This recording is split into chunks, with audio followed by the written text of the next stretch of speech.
Folks, this is Book Talk with Corbin. I'm your host. We have a returning guest. Not only is he a returning guest, but he's a great friend of the program. Deeply appreciate, love, and respect this brother. David Horowitz, New York Times bestselling author. It's not possible for us to list all the books he's written, but I will say this: whatever book he's written, you need to pick it up and you need to buy it. And then, of course, his last big book was Dark Agenda.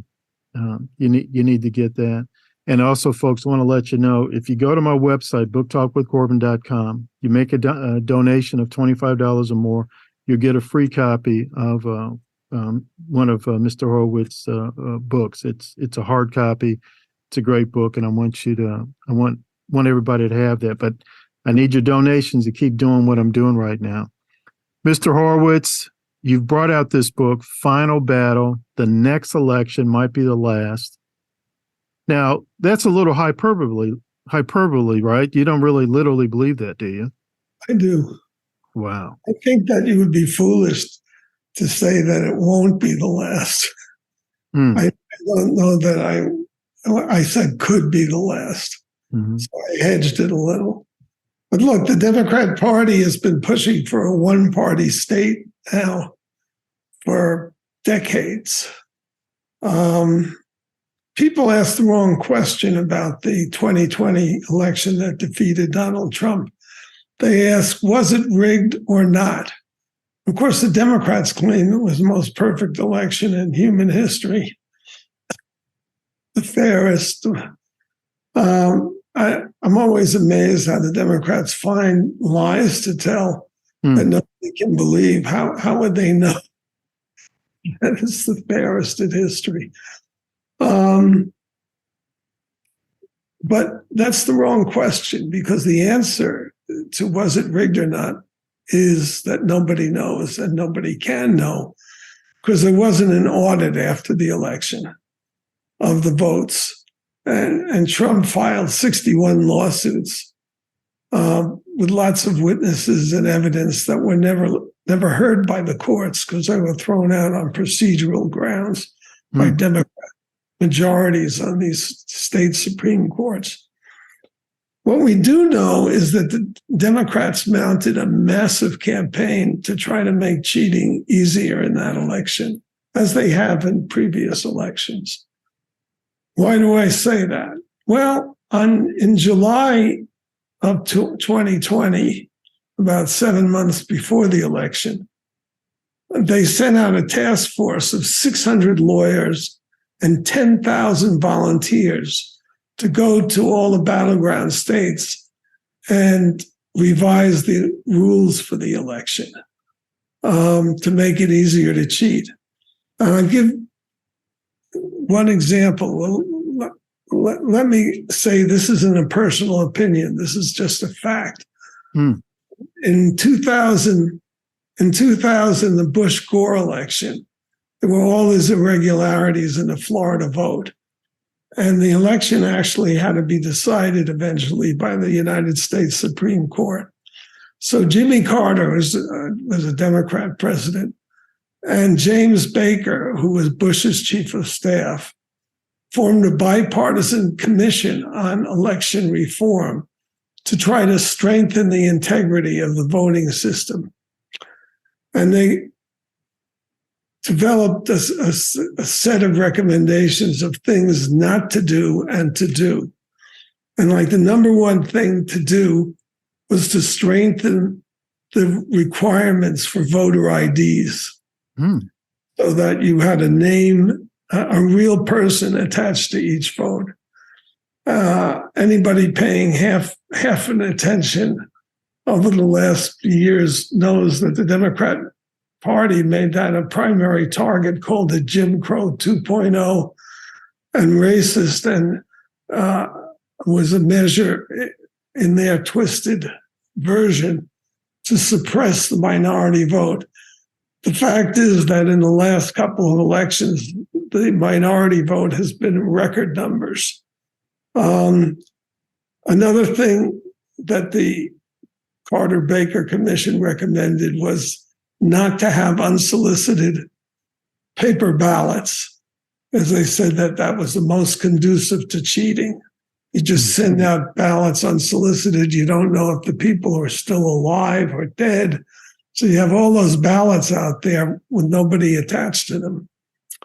The Democrats have made, I think they spread 90 million paper ballots, justifying it by the pandemic. Wanted to make people safe voting. Every city of size in America has a high school football stadium or track field where you could have had people vote and have social distancing. So you know from the way the Democrats act that their purpose in their campaigns around voting is to loosen the rules and make it easier to cheat.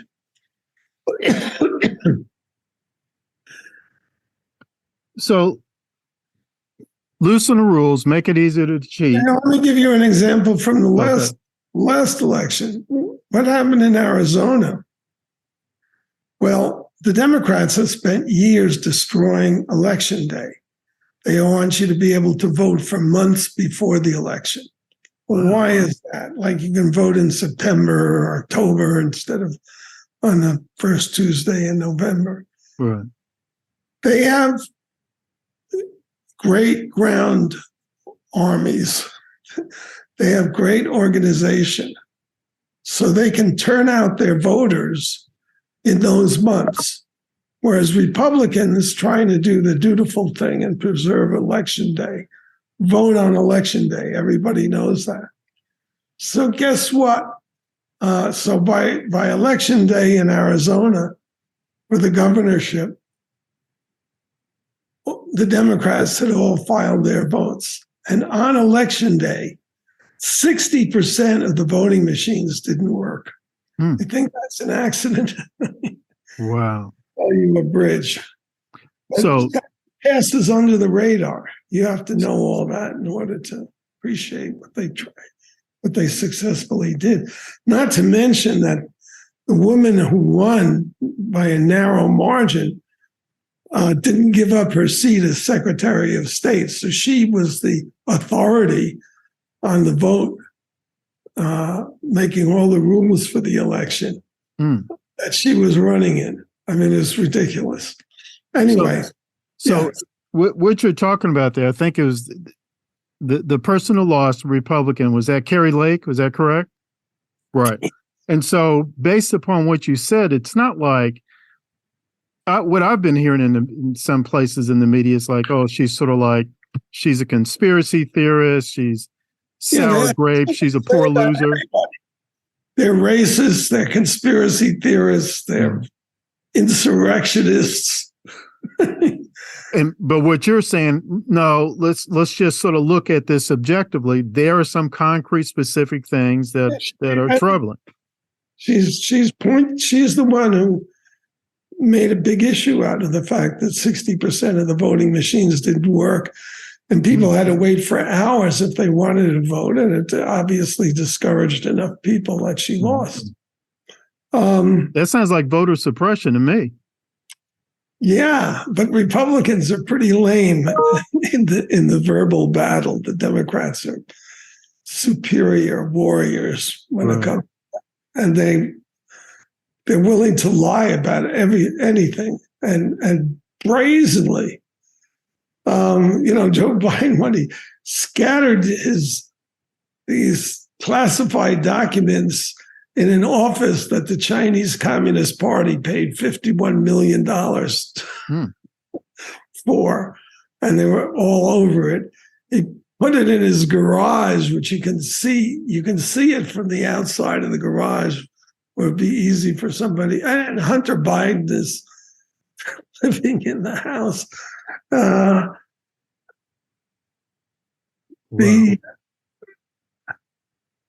So the transparency of their lies tells you a lot. Right. So early you talked about other voting, unsolicited ballots, and not requiring ballot ID. ballot harvesting was a no-no for the bipartisan election reform commission. They do ballot harvesting. They have ballot boxes. In Pennsylvania, thanks to Mark Zuckerberg's misuse of tax-exempt funds from one of his foundations, they place these ballot boxes where you can you vote. It's out in the open. Anybody can do something in the middle of the night. They're not all guarded or anything. Mm-hmm. They placed in the Democrat areas, which were the urban areas, a ballot box every 4 square miles. Wow. In the Republican areas, which were rural, they were every 1,000 square miles. Wow. So, you know, these are marginal, the margins of victory are like, well, look at Joe Biden's victory in the presidential election. It was 0.027% of the vote, 40,000 votes out of 159 million. Wow. It's the narrowest. You never hear people talk about how narrow that victory was. Right. And they practically bankrupted the country as though they had some massive mandate. That's their arrogance. And that's why they're so dangerous. They don't respect tradition or law. And this is some of what you're bringing up now. This is in your book, Final Battle. The next election could be the last. Is that correct? Yes. Yes. And folks, this is Book Talk with Corbin. I'm your host. I want you to please get this book. And I'm telling you, once again, Mr. Horowitz has just done a fantastic job in presenting his argument. And he does it without name calling. He doesn't call anybody a homophobe or transphobe or anything like this. It's just straight scholarly analysis. Look, folks, here are the facts. Here's my analysis. Judge for yourself. I do not tend to match their rhetoric every now and then. Look, all this happened because conservatives are so polite, Republicans, and they want to play by the rules. And while the Democrats call them racists, white supremacists, insurrectionists, and so forth, traitors, essentially, they call the Democrats liberals. Right. It's ridiculous. It's so true. Let me move to January 6th protest. First of all, anybody with 2 eyes and half a brain who's watched the videos of what went on know that the protest in the Capitol by Trump supporters was infinitely milder than all the Black Lives Matter riots. Yes. These caused $7 billion in property damage, killed people. Yes. So the Democrats' first reaction to January 6th was, it's an armed insurrection. And then it was pointed out that no arms were confiscated. So they changed it to it's an insurrection because that's treason. Right. The whole idea of Democrat rhetoric is to discredit the opposition party so nobody will vote for it. Right. It's completely anti-democratic. You have compromise is what our system is based on, what the founders devised. That's our system of checks and balances. And forces, like the Electoral College, forces you, because you aren't elected by the popular vote, you're elected by the Electoral College vote. That means that you have to compete in states that you don't control. Otherwise, California and New York would decide all of our presidential elections. And how does the left attack the Electoral College? It's in the Constitution, by the way. They call it racist, of course. So they dropped the term armed and called it an insurrection, but they didn't explain how you can have an insurrection without arms. You obviously can't. Okay. They just call out the army and crush you. Right. The Democrats went so far as to concoct, they lied and said that 5 Capitol police officers were killed. The actual number is 0. There was one person who was killed on January 6th, and that was Ashley Babbitt, a 5-foot-tall, 40-year-old woman, unarmed, an Air Force veteran, who was standing around. We know this because it's all on videotape. She was actually standing among several Capitol police officers, threatening no one, just standing there. And she was murdered in cold blood by a Capitol police officer named Michael Byrd. Nancy Pelosi concealed his name for 2 months. She quashed the investigation. She made him a free man, and then she gave him a medal. That makes Nancy Pelosi an accomplice to murder. I just bring this up to show you how ruthless the Democrats are and how lame the Republicans are for not highlighting this over and over and over again. But that's the truth. Yes. They even went so far, the Democrats, as to claim that they claimed that 5 Capitol police officers were killed. Hakeem Jeffries was just saying that a few weeks ago, and the president, Biden, was telling that lie also. And they singled out Brian Sicknick, who was a Capitol police officer and did die, but he wasn't. What the Democrats claim was he died because his head was bashed in by a fire extinguisher wielded by a Trump supporter. In fact, he didn't die on January 6th.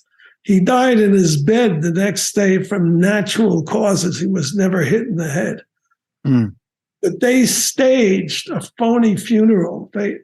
It's an honor to lie in the rotunda of the Capitol, lying in state. They had his body there, and the Democrats gave speech after speech about this brave officer who happened to be an ardent Trump supporter, died defending the Capitol against these vicious domestic terrorist protesters. Right. That shows you the mentality of the Democrat Party. It gets worse. On January 2nd, before the January 6th, it happened to be the anniversary of Trump's assassination of General Soleimani, the world's leading terrorist. Every wounded warrior you see on television who was blown up by an IED, Soleimani is responsible for. The Democrats criticized Trump for killing him, but the Iranians on January 2nd, 2021, threatened his life, said Trump will not only be removed from office, but from life for killing Soleimani. That's unforgivable. That's what they said. Who's in charge of security for the president of the United States? General Mark Milley, who presided over the debacle in Afghanistan. Mark Milley is the one who testified, I want to understand white rage. Wow. Mark Milley was the chairman of the Joint Chiefs of Staff and the chief military advisor to the president. And he held a series of meetings after this threat, which he focused not on the Iranians as the threat, but on Trump as the threat. He called Trump's Stop the Steal speech the gospel of the fury, compared him to Hitler. He said that his supporters were the same guys we fought in World War II and were Nazis. that is the treasonous state of our security apparatus in the end of the Trump administration. It's pretty reasonable to conclude that if they feel they can, stop elections by demonizing their only opposition as Nazis, they will. But it's my understanding that in this last election, President Trump lost, but he had more than 70 million votes. Is that correct? 74 million. 74. So that's the most votes a sitting president ever got in this bid for a second election. 74 million. And so this guy's calling 74 million folks in the United States of America terrorists, Nazis, and all this other kind of nonsense. He's still chairman of the Joint Chiefs of Staff. That is utterly And Anderson amazing. Cooper, I quote him in the book, praised Billy for doing this. Folks, this is we're talking with Mr. David Horowitz right now, New York Times bestselling author. His latest book is Final Battle: The Next Election Could Be the Last. And he's also the best-selling author of the book Dark Agenda. Whatever book David Horowitz puts out, you need to pick it up and buy it. Of course, you can get it at Amazon.com. Where are the other places we can get your book, Mr. Horowitz? Costco, Sam's Club, BJ's, Books A Million. Great. There's like 100,000 copies out there. Now, we've only got a few minutes left. I would go to those stores because you'll get a better discount. Okay. And we got a few minutes left, but I wanted to go back to what you had stated earlier, that the Democratic Party, one of their objectives is to turn America into a one-party state. And you say this is something that they've been sort of working on for a long time. I have to admit, I've heard other people say the same thing. Trash the Constitution. That's the big thing.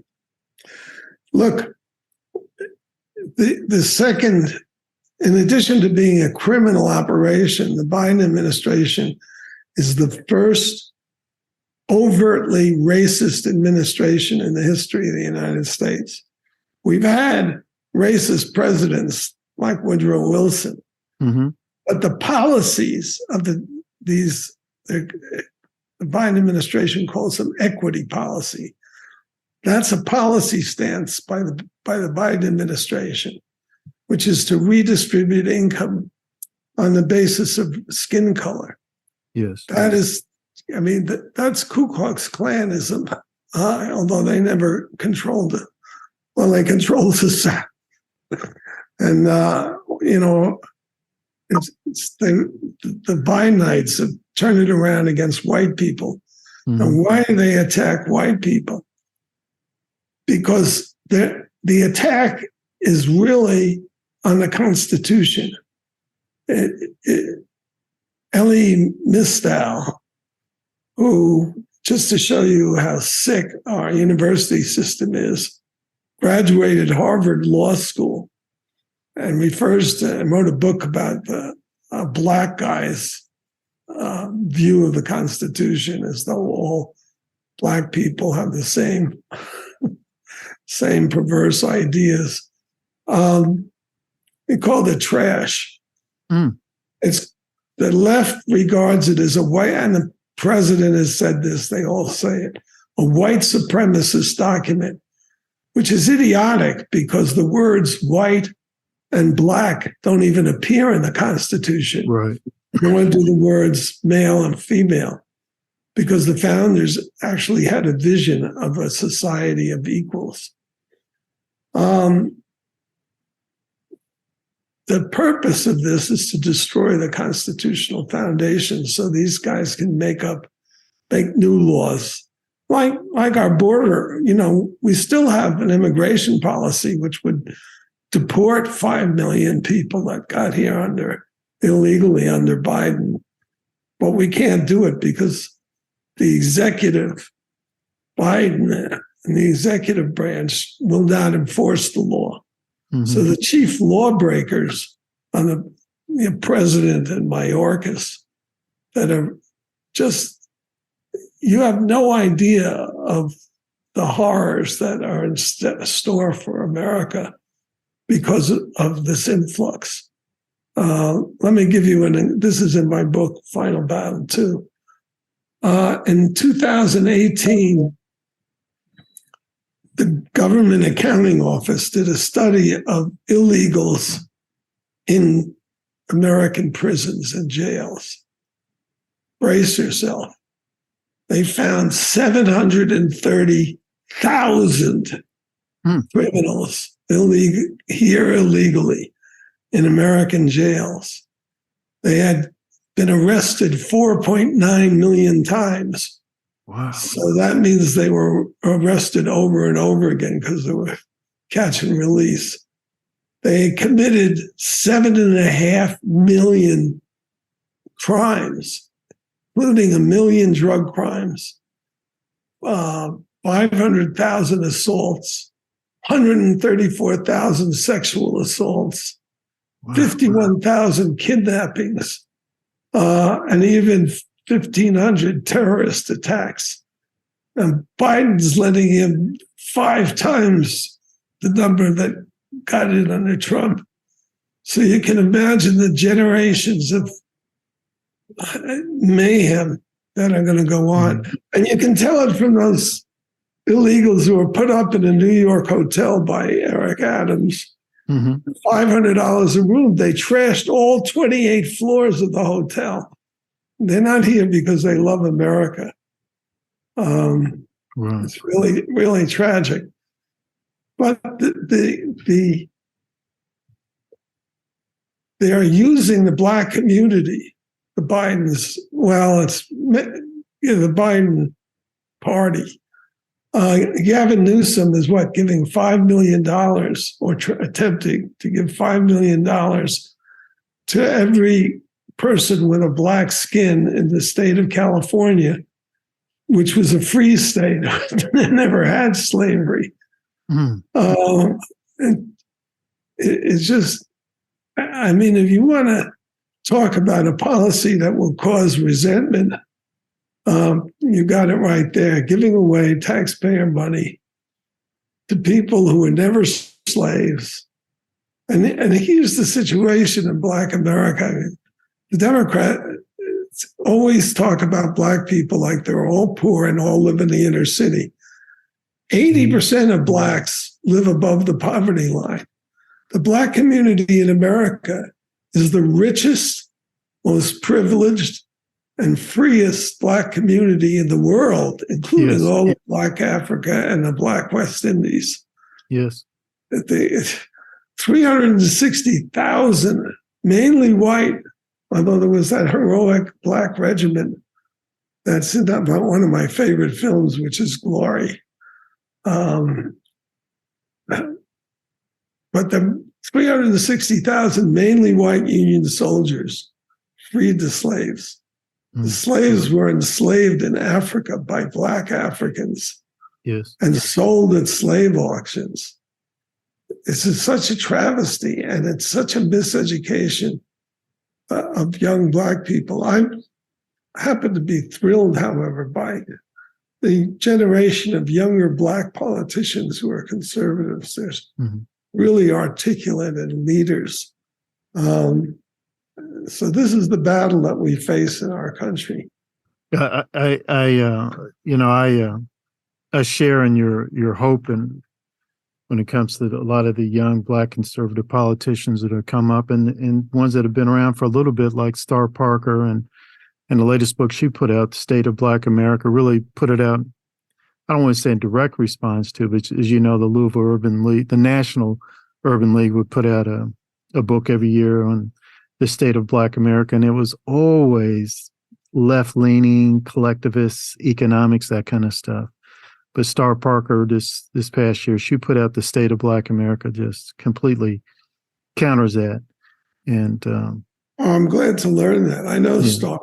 Yeah, it's a good book, and I promote it as much as possible. But it's very powerful, and again, it just counters all that left-leaning collectivist These mentality. leftists, the Democrat Party controls every inner city of any size in America and has for 50, 100 years.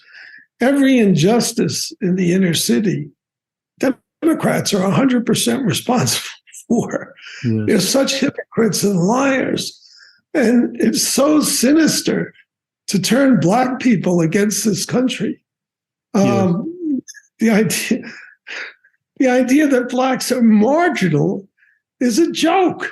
Blacks, right.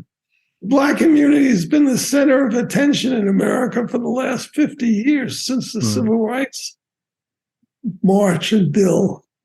When Senate. Yes. I mean, when you think that there's, you can just read so much crap on these left-wing sites and Democrat sites. Mm-hmm. Blacks don't need a handout. It's first of all, if you didn't make the $5 million yourself, it's demoralizing to get it free. I mean, they do that to white people, as white poor. Well, I don't know if they do it to white poor people, but they do it to poor people generally. Here's some free money. So it takes away your incentive to work, to become independent. Just awful. Just awful. Well, again, it's always enlightening. It's always great to be able to talk to you. Again, folks, this is the show here is Book Talk with Corbin. My website's booktalkwithcorbin.com. Please go there. Make a donation. You make a donation, you're going to get a free copy of one of David Horowitz's book. Also, go to Costco and other places and get Mr. Horowitz, New York Times bestselling author, his latest book, Final Battle, The Next Election Could Be the Last. Brother, I hope we can do this again sometime soon. Anytime, Corbin. All right. Thank you, brother. We'll be in touch.